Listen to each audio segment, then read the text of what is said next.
Hey y'all, it's Hannah.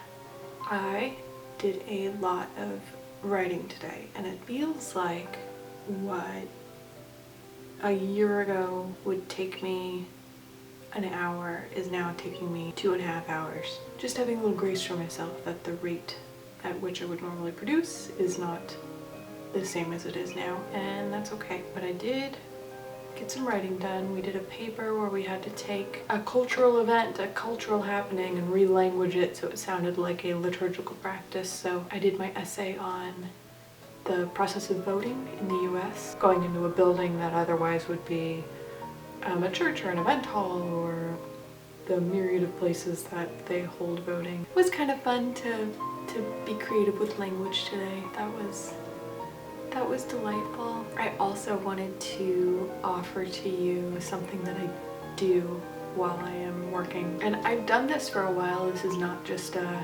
quarantine thing. There is a website called explore.org and they're actually really great. There's a bunch of webcams of animals in the wild or of other natural events, and I first got into them because I was watching the salmon run and watching all the bears hunt and eat the salmon, and they just have so many really great videos. Underwater, Africa, all this great stuff. So I highly recommend it.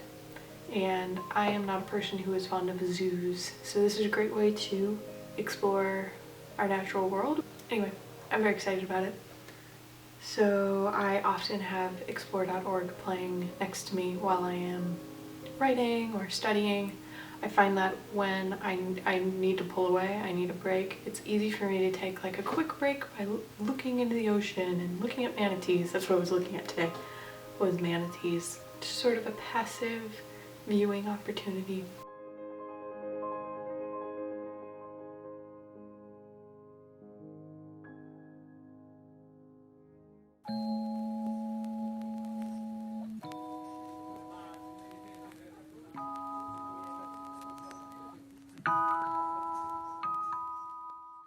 It is the first day back to school. I have my cozy animal lover sweatshirt on. I am ready to do virtual learning for another semester. I'm grateful for it. I'm trying to show up with positive attitude, so here we go.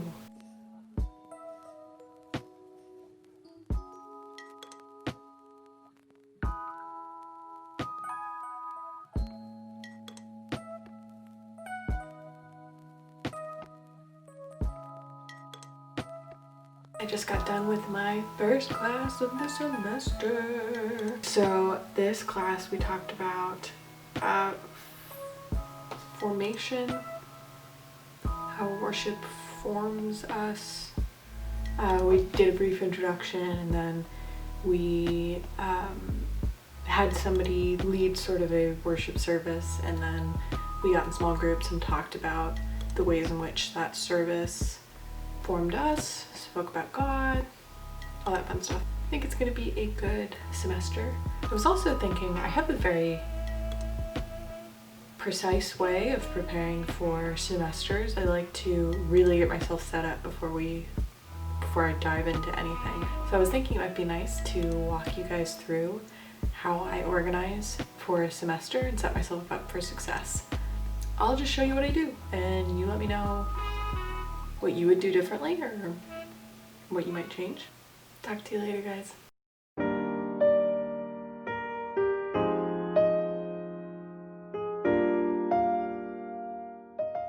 I'm going to show you today how I get organized for when I start my new semester. I'm in grad school and I'm in grad school virtually, so getting organized and keeping myself on track has not only become an important thing in order to meet all my deadlines and to get all my reading done and all of that, but it has also become important for my sense of achievement and my moving through the process of school and keeping me motivated because I have a plan. So I'm going to show you how I do that. I'm going to run you through 5 things. 1, my running winter planner.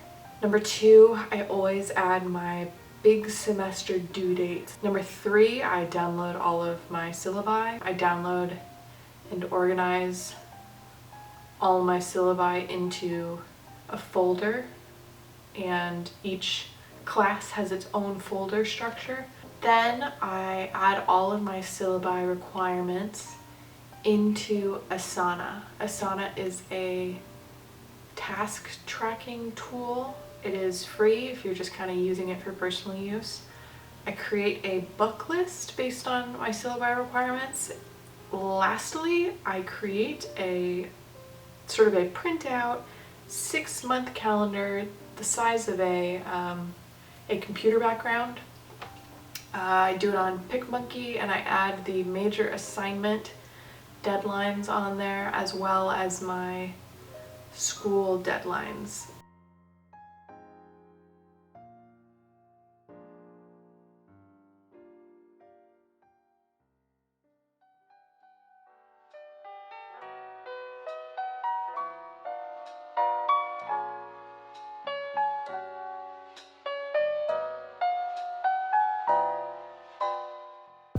Good morning, y'all. It is Thursday, January 14th, my second day of classes.